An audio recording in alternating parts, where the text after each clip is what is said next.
Here on Democracy Now!, democracynow.org, the War and Peace Report. I'm Amy Goodman as we turn now to Scotland, which is set to vote Thursday on whether to become independent from the United Kingdom for the first time since 1707.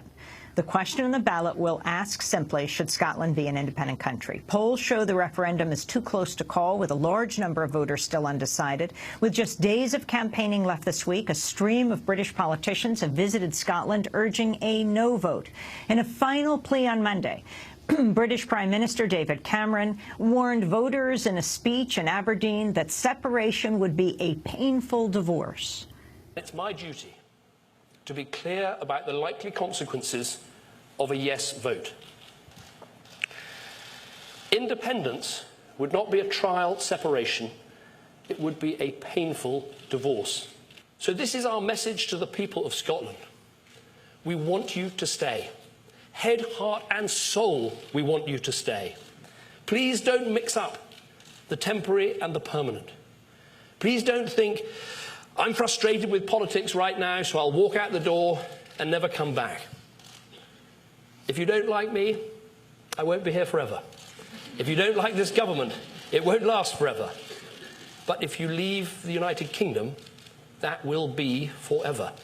If Scots vote to secede Thursday, Britain would lose an estimated 5.3 million residents, more than 8% of its population. The campaign backing the no vote is known as Better Together. The pro-independence campaign is led by Alex Salmond, head of the Scottish National Party, which won a majority in the Scottish Parliament in 2011. This is Salmond campaigning in the capital, Edinburgh. I think yes. Yeah, yes does mean yes, absolutely. I agree with David Cameron on that, and I agree that once-in-a-lifetime opportunity is what people in Scotland have. I mean, he says there's no going back. Well, you know, recently in Scotland we had the hugely successful Commonwealth Games, 71 independent nations and territories round the Commonwealth, all gathering in Glasgow for what I think is generally regarded as the most successful Commonwealth Games in history. Most of these countries became independent in the last 50 years from Westminster. Yes, they're not going back because they're flourishing and working as independent countries. Nobody goes back. This is a one-in-a-lifetime opportunity, and the evidence is that more and more people in Scotland are wanting to put Scotland's future into Scotland's hands. If the referendum passes, Scotland's independence would take effect March of 2016, followed in May by its first parliamentary election. England would have to move its 4 nuclear-armed submarines based on the west coast of Scotland, though it's unclear where the weapons would go since it lacks a deep-water port far enough from populated areas. The Scottish government has also said it would negotiate for membership in the European Union. For more, we're joined by 2 guests. Here in New York, Billy Bragg is with us. Yes, the British singer, songwriter, activist. His song Take Down the Union Jack supported Scottish independence as far back as 2002. More recently, he's written in support of a vote of independence in the upcoming referendum. His piece published in The Guardian Tuesday is headlined, Scottish nationalism and British nationalism aren't the same. And another piece he wrote looks at how an independent Scotland would help England rediscover its radical heart. In London, Sam Wetherell is with us, historian of the late 20th century Britain, and he's a freelance writer. He was recently in Scotland in advance of the referendum, where the Yes campaign's presence was pervasive. His latest piece for Jacobin magazine is Exit Stage Right, the case against Scottish independence. We welcome you both to Democracy Now! Billy Bragg, let's start with you. You're usually there, but you're here right now. You're going to be singing at the City Winery tonight and tomorrow night. Why are you for Scottish independence? I think you've got to see Scottish independence as a rejection of the way Westminster does politics. Over the last 30 years, there's been a convergence between the Conservative Party and the Labour Party to the situation where Labour at the next election will promise to implement the same spending programme as the government. That's not really a choice for our democracy. The Scottish National Party are offering a different way of doing things, a more localised way of doing things. And I think this is a pretty good response to globalisation. As our economies become broken down, people's search for some kind of identity within their own national borders, I think, is an aspiration. Certainly for the Scots, it's been an aspiration for many, many years. And they have devolution, they have devolved power from London, but they want their own spending powers, they want fiscal autonomy.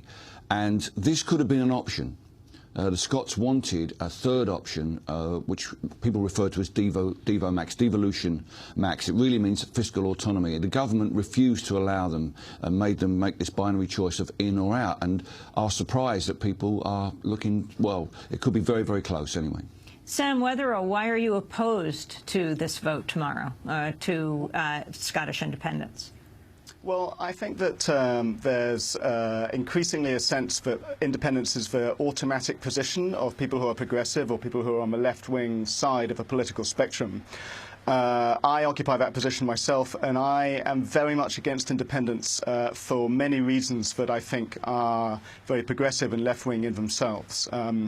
I think that the progressives in Scotland are making what I call a Faustian pact in signing on to Scottish nationalism as a solution to many political problems in Britain.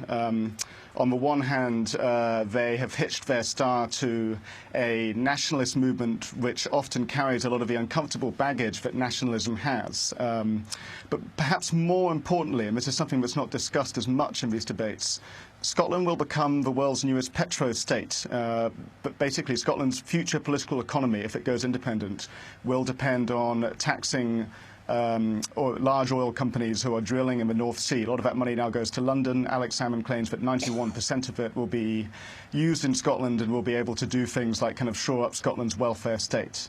I am anxious for both environmental and political reasons about Scotland's high dependence on oil, both in the sense that, you know, obviously the environmental arguments don't need to be spelt out, but the political arguments of having large oil companies such as INEOS, who are a big Swiss company that own entirely the Grangemouth oil refinery in Scotland, pose a big risk. They already have a lot of influence in Scotland. Their influence would definitely set to increase under an independent Scotland. And what's more, I think that there's an argument for those on the left that this would kind of, you know, be a nice blow to a kind of a Westminster elite that's in thrall to a particular kind of high finance, high banking political economy, the kind of economy that blew up in 2008. Well, according to a recent report, Scotland's financial services sector could end up being as much as 12 times its own current GDP in an independent state, which would leave Scotland extremely vulnerable both to kind of the same pressures that destroyed the British economy and the global economy in 2008, but also to kind of big banking elites that I think would be a kind of problematic political force in Scotland. So I think an independent Scotland at best would be reactionary, and at worst would be both reactionary and kind of malfunctioning and catastrophic. Billy Bragg. And do you think it would invade Iraq? Do you think it would, you know, take part in illegal invasions of country? I mean, all the things you've just said, the British state does. It's petrochemical power. It's in hoc to international finance. I mean, the real point about what's happening in Scotland is not really about nationalism. It's about self-determination. It's about the right of people to decide what sort of economy they want to live in, what sort of state they want to live in. And the great British project, perhaps the greatest thing that the British people ever achieved, is our National Health Service, free healthcare. And that is being chipped away at by Conservatives. The Labour Party aren't really committing the sort of finances that should be there for it. And the Scottish people have said that they want to do things differently. And our political class in Westminster don't know how to deal with that. There's another issue as well, which is the democratic deficit within England.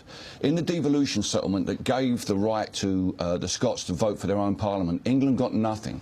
We live in England in a very centralised state in which the City of London, because it's a financial powerhouse of Europe, has a negative effect overall on the economy of the rest of the country.